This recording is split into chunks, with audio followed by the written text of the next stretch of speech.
Now, right now, let's talk about a major policy announcement from the Labour Party. They've unveiled plans to renationalise Britain's entire railway network within a 5-year term in office. They say their plans will save taxpayers money and will guarantee passengers will always be offered the lowest fare for their journey. Well, joining me to discuss this right now is Mick Lynch, who's General Secretary of the RMT Union. Good morning to you, Mick. Good morning. Good morning. Well, I'm guessing this announcement was music to your ears, wasn't it? Well, we regard it as a positive step forward. We need a coherent, integrated railway structure, and we're going to get that for passengers on an evolutionary basis. Some of it will happen quite quickly as the contracts terminate, and there'll be no cost to the public for that. In fact, it will probably save money because we won't have all this nonsense of delay attribution, track charges, and lawyers and accountants crawling all over contracts ad infinitum, scraping out billions. But there will still be some glitches. We'll have rolling stock leasing companies who've taken out billions in profits from our railways, similar to the PFI contracts we've got in the public sector.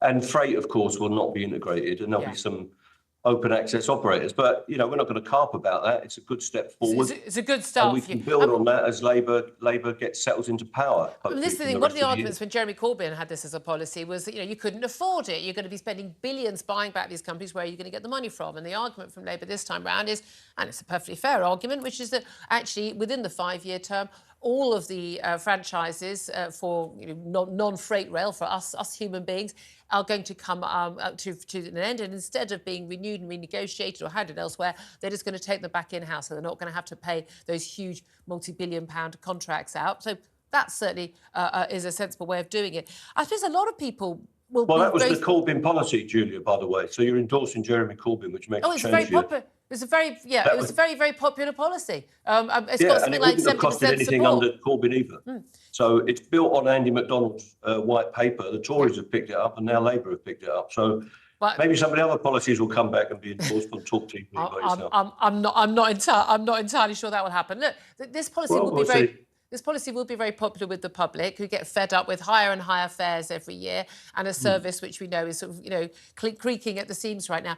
But is public ownership the solution? Because a lot of people would argue that actually the so-called privatisation of the railways, we kind of got the worst of privatisation. We've got a load of big companies who come in, they could basically take a load of money out in profits, often for shareholders in foreign countries, and they weren't investing all of the money from fares into the railway system.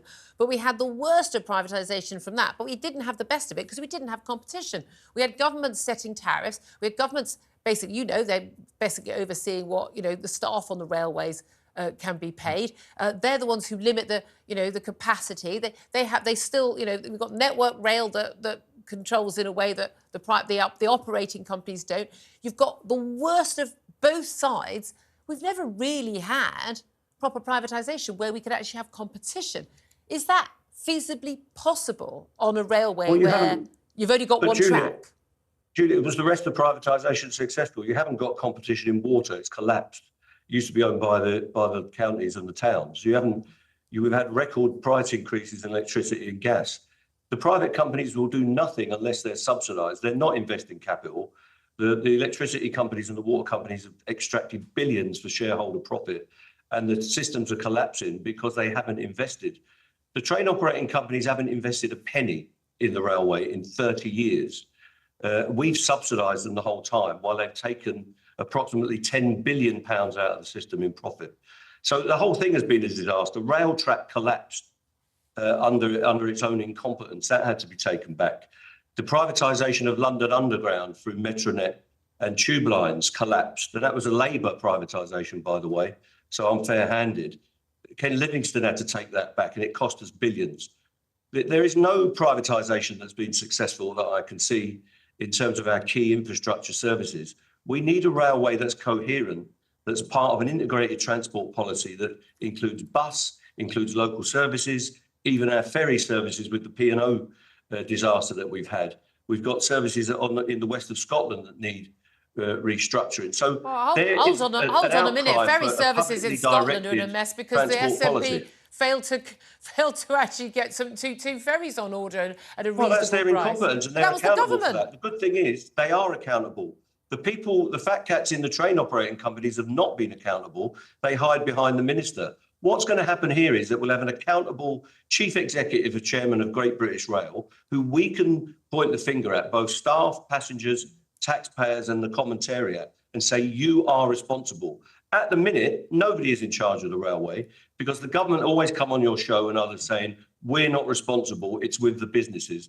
The businesses say it's up to the government. So what we will get in the future is a coherent thing. And one of the benefits of BR, and everybody derides it, but it was underfunded, was that the chairman of BR used to come out and take responsibility for what had gone on. And that's what we will get in the future. The government won't run the railway. Great British Rail will run it. That's the key. Now, the thing is, you're going to be shocked and surprised by this. I've got quite a lot of agreement with you on this. I was never a big fan of a lot of the privatisation. Privatisation only works where you then get competition. So when, for instance, we suddenly got a whole load of extra airlines, Ryanair and EasyJet and all these other airlines that came in that provided competition, we now get, bucket price flights.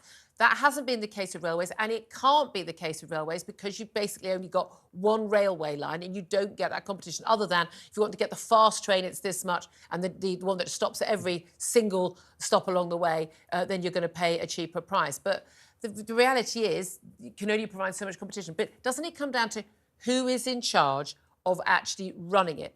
Now, does that matter? Whether if I'm getting a train, does it matter to me whether it's someone appointed by the government or someone appointed by a private company? They can either do the job or they can't. It matters completely, Julia, because if you look at bus services, especially in our provincial towns and counties, where we've got members and other unions have got members, they are collapsing because the private bus companies will only run services where they make profit or they can gouge some subsidy. And if you're Cornwall or Devon County Council, you haven't got the money anymore because they're all starved of funds.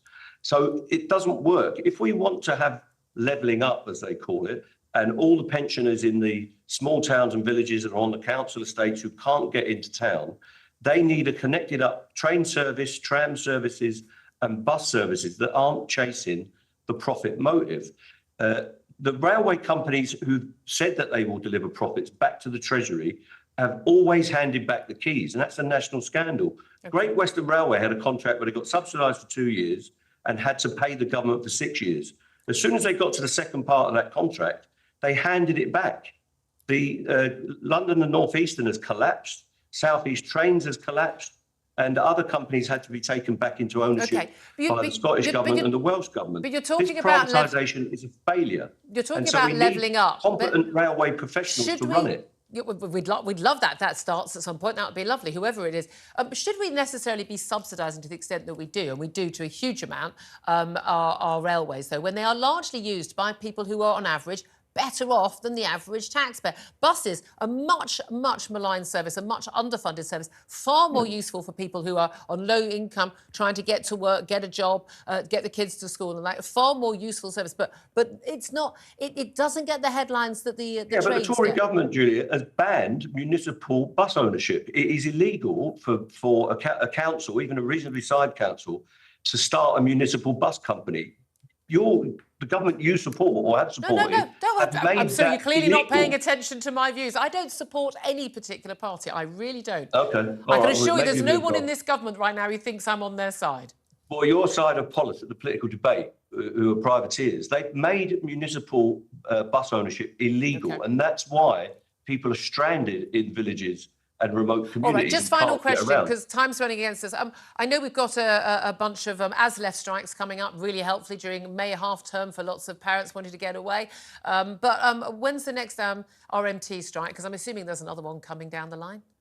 Well, we're in negotiations with the companies right now, and that finishes at the end of April. We've got to see whether they make us offers. This is for pay deals from 2 years ago, and the ASLEF one is for a pay deal from 3 years ago, and we've got members in that as well. So we need a government that wants to cooperate with us, that doesn't attack our terms and conditions, our pension scheme, our sick pay, our holiday pay, and all of our agreements. And if we can get that, we don't need any more strikes. Well, that would be lovely. But we will not just sell out our members' terms and conditions. Mick Lynch, thank you very much for joining us, General Secretary of the RMT. Thank you.